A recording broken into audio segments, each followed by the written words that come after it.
नमस्कार दोस्तों, आज हम बात करेंगे एक ऐसी न्यूज़ की जिसने भारत और चीन के रिश्तों में एक बार फिर से तनाव पैदा कर दिया है।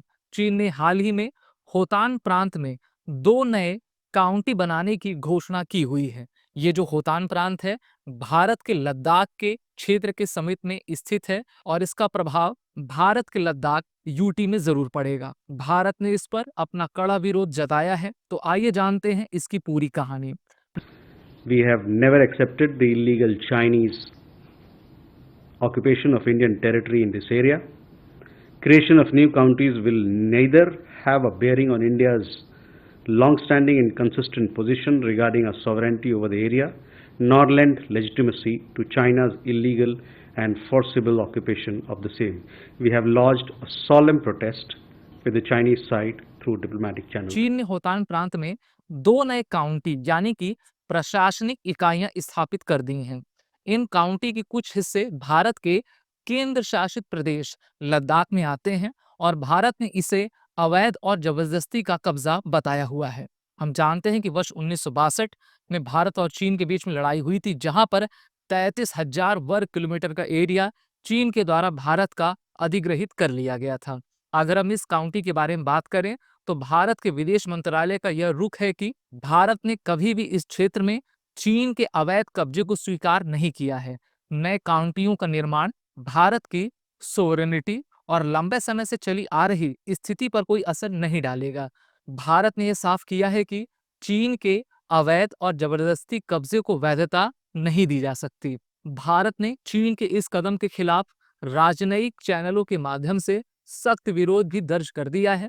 चीन को स्पष्ट संदेश दिया गया है कि भारत अपनी सोवरेनिटी और इंटीग्रिटी के मामले में कोई भी समझौता नहीं करेगा।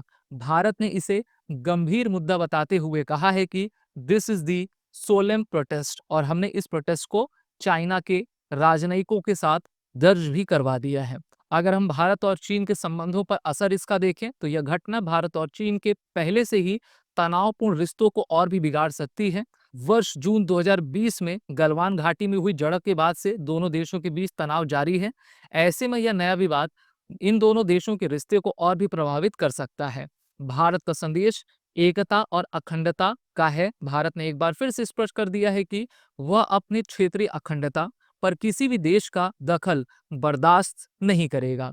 चीन का यह कदम न केवल इंटरनेशनल लॉज का उल्लंघन है, बल्कि भारत की इंटीग्रिटी सोवरेनिटी के खिलाफ भी है। हम सभी जानते हैं कि चीन एक विस्तारवादी देश है, जो पाकिस्तान के साथ मिलकर लगातार भारत की क्षेत्रीय अखंडता को चुनौती देता रहता है।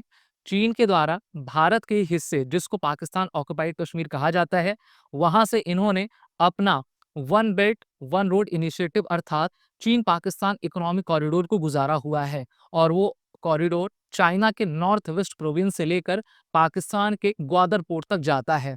चीन की अभी आर्थिक जो हालत है 2025 में भी काफी खराब रहेगी, क्योंकि ब्लूमबर्ग की रिपोर्ट के अनुसार चीन की इस बार की जो ग्रोथ रेट रहेगी वो 4.5% के करीब रहेगी। वहीं पर भारत 6.5% से भी तेजी के स्पीड के साथ चल रहा है।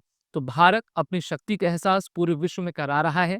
इस बार जो पिछले साल वर्ष 2024 में 16 की समिट हुई थी, वहां पर भारत और चाइना ने बायलैटरल टॉक किया हुआ था, जिसमें दोनों देशों ने लद्दाख की तरफ से अपनी सेनाओं को पीछे किया था और भारत ने चीन को यह मनाने पर विवश कर दिया था कि अप्रैल 2020 के पहले की जो स्थिति बॉर्डर पर थी उसको लागू किया जाए, और चीन ने उसको लागू भी किया है। लेकिन चीन बीच-बीच में अपनी हरकतों के कारण भारत के क्षेत्रीय अखंडता को कमजोर करने की कोशिश किया करता है, लेकिन उसको ये याद रहना चाहिए कि ये भारत 1962 का भारत नहीं है। ये भारत 2025 का भारत है, जो कि चीन के आंख में आंख डालकर बात करता है और अपनी बातों को मनवाना भी जानता है। दोस्तों, इस मुद्दे पर आपका क्या विचार है? क्या आपको लगता है कि ऐसे विवादों को सुलझाने के लिए और सख्त कदम उठाए जाने चाहिए? अगर आपको यह जानकारी पसंद आई हो तो यह वीडियो लाइक करें, शेयर करें और अपने विचार हमें कमेंट में बताएं